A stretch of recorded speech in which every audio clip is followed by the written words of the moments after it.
Oi pessoal, mais um vídeo aqui e hoje eu quero falar sobre um tema que eu já venho falando há muito tempo, mas que é muito legal para aprendizado.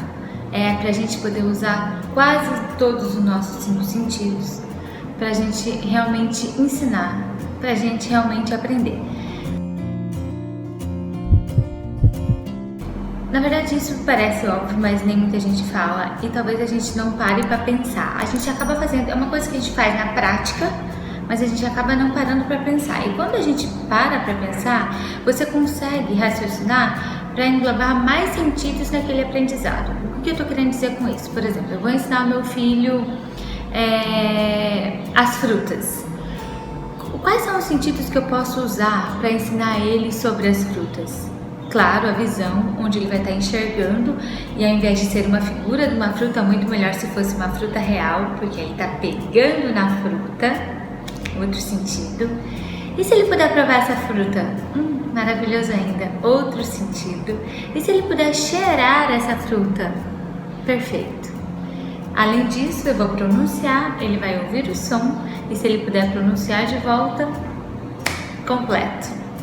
Na verdade, esse é um exemplo muito fácil, porque eu estou falando de frutas, que é uma coisa que a gente está à nossa disposição. Não são todas que vão estar, mas se a gente começar pelas que estão, depois as outras a gente mostra por figura, a gente vai indo com o que tem. Um outro exemplo também muito bom, material escolar, porque ele tem tudo na mão, ele consegue sentir, ele consegue ver, ele consegue tocar, ele consegue cheirar a borracha, a madeira do lápis. Mas e quando se trata, por exemplo, de ambiente de casa, também você consegue. É só parar um pouquinho para imaginar e você consegue colocar quase todos os sentidos nele também. Quando se trata de parquinho, a gente pode delimitar, vai ao parque, nomina faça algumas frases de inglês específicas para as brincadeiras, nomina os brinquedos e ele tá lá, sentindo. Por que eu tô falando isso? Porque às vezes a gente pega para fazer uma metodologia de ensino que a gente não se enquadra no nosso dia a dia. E quando a gente pode enquadrar essa metodologia no nosso dia a dia, eu consigo usar os nossos sentidos e o aprendizado é comprovadamente maior. Então a gente pode muito bem remanejar e fazer o dia do parque e lá ter o dia do ensino dos brinquedos do parque e depois sim a repetição em casa. Mas o primeiro foi lá, tocando, sentindo, mexendo, brincando. Isso é muito importante. Bom, dito isso, eu acho que a mãe, por mais que pareça óbvio, por mais que de vez em quando a gente já faça isso, mas ela consegue agora raciocinar como ela vai ensinar.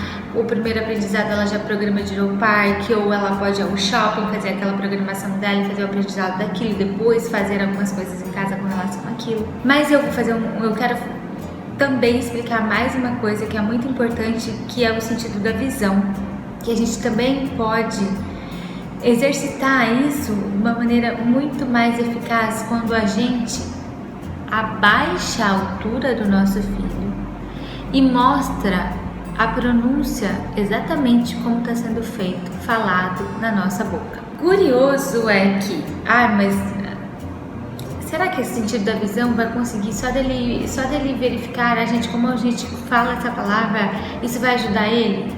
Sim. Eu vou dar um exemplo aqui que talvez as mães mais atentas vão se identificar. Às vezes a gente pega o nosso filho com algumas manias, ou com alguns tiques, ou com algum jeito de expressão que se a gente fala, nossa, isso é novo, de onde será que ele tirou isso?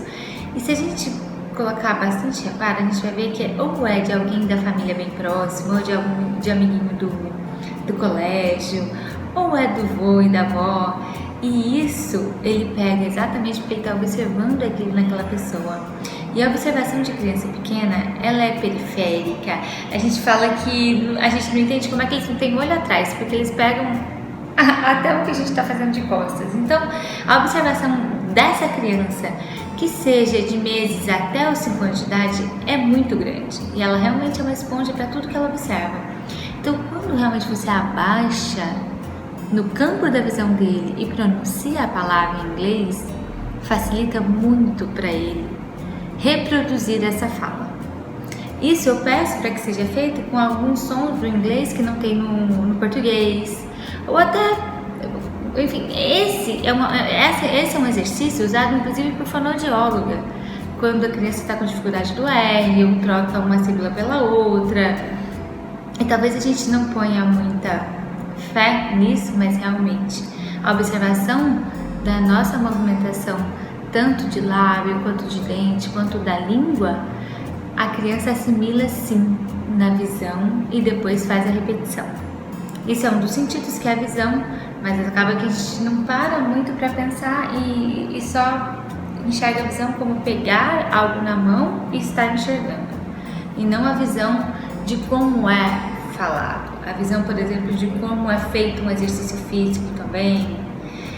Eu quis dar essas dicas porque elas auxiliam bastante, e eu peço que quando a gente faz a primeira vez, por exemplo, vou trabalhar um grupo de material escolar, se a gente conseguir dividir isso, nesse primeiro trabalho ele já ter o contato físico, onde ele pode sentir, pode usar quase todos os sentidos, você vai ver que isso vai te auxiliar muito, ainda mais quando é a primeira vez, porque aquilo fica gravado e depois você pode só fazer a repetição com cards e tudo mais na sua casa.